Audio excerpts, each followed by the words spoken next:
Whiskey Studios, high atop Barley's Tap Room on Washington Street in downtown Greenville, South Carolina.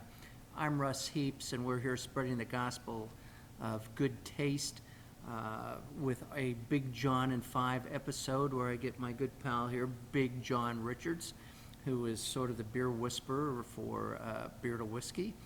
And he picks a beer from one of Barley's 75 or so taps, and we sniff it, we taste it, we talk about it, we kibitz, we carry on like fools, we drink a lot of beer. John, deep. Yeah, John gives us a little background on the brewery, and sometimes he even gives us a little brewing history. We're not going to challenge him to do that with this beer, but... You never know. You never know. It could happen. It's always impromptu when it happens Yes, anyway. yeah, it does. It just, things just go off the rails and stuff happens. But anyway, I mean, John? I feel like we need to get a sip out of this immediately because of that, because this beer's got zero head. Yeah. Because it's a 12% monster, so long. It's it's here left we are John with a big beer. speechless practically. It has indeed. So we've got Sierra Nevada's Imperial Brown Ale. I suspect this has a little bit of age on it as well because Sierra Nevada does not brew this beer currently. But it's here at Barley's because they have an aging program anyway. It doesn't have a date on it on the board? It doesn't have a date on the board, but also on Sierra Nevada's website they call it may brew again beer.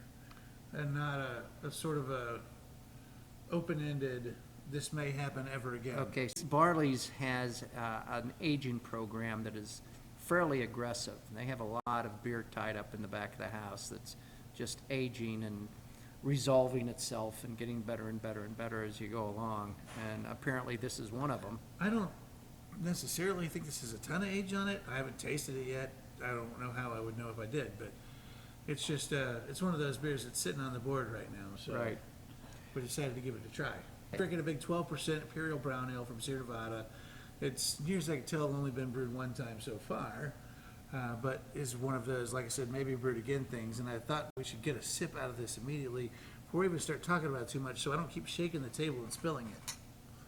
Text Miss Lily.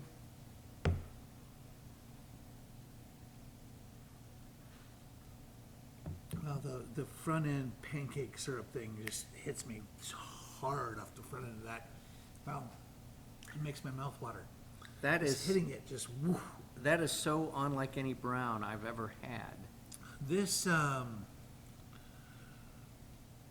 there's one other beer this reminds me of a bunch, and I think it's a Dogfish Head beer, but I can't place my finger on exactly what beer it was.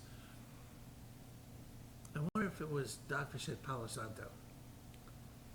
Because that's that big Palo Santo barrel fermented brown ale that they do.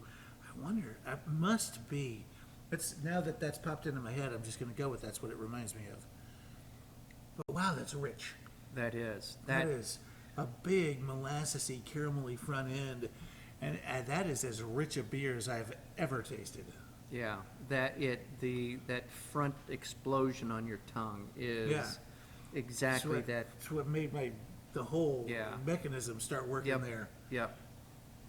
That's a monster. And Sierra's done such fun things in the last few years, and they've really, really upped their game. It's weird. For a little while, for a long while, Sierra Pale ruled the roost, and rightfully so, because it's still one of the best beers on the planet. Yep. I don't know. I think with their 30th anniversary, which is probably 40 years ago, or no, 10 years ago, we're probably at their 40th anniversary by now. I think they did a 40th. Didn't they not do a 40th anniversary? Maybe. I think they did. If they did, it might have missed me. But they released a series of beers for their 30th anniversary, and that's when I started seeing a lot more experimentation coming from Sierra. And now they're doing all kinds of fun and different and weird things, this being one of them. And we've talked about this before, but Sierra Nevada has its East Coast brewery right up the road here. It's about 10 miles south of Asheville and about 40 miles south of where we're sitting, or 40 miles north of where we're sitting right now. And if they ever, if this As the crow flies. yes, if the Wu Flu thing ever goes away and you're able to actually go in and take tours again, it is a destination in itself. Oh, It is yeah, a it's magnificent, a cathedral. magnificent facility. Just beautiful. They continue to do great work there. They continue to release great beers, even while they've been closed down. Yep. Those guys, they're doing some really wonderful work. They're doing God's work, if you will. As we are. Bringing us this stuff. And As- clearly, and as we're we are. bringing it to you. Yes, so it's all very important. That's the biggest brown I've ever had. And we've talked about this. We know that I like things that taste a lot. And that's probably why I'm twice further down in my beer than you are in yours, just because those flavors hit and they just open right up for me. It was big. It's big honey, Yep. Some caramel. caramel and toffee, Yep. molasses, Yep. brown sugar, all of that stuff living in there. There's nothing really fruity going on. And sometimes you get into these big beers and you're covered up with the fermentation flavors. Right. Or dates and raisins and figs and stuff like that. And those aren't, they're good flavors. There's no That just doesn't live in this alcohol. beer at There's all. no alcohol. I don't feel the thing. burn. Nope. This is by far the finest brown I've ever had in my life. That's a monster too, man. What a wonderful little sipper that is as I gulp it down.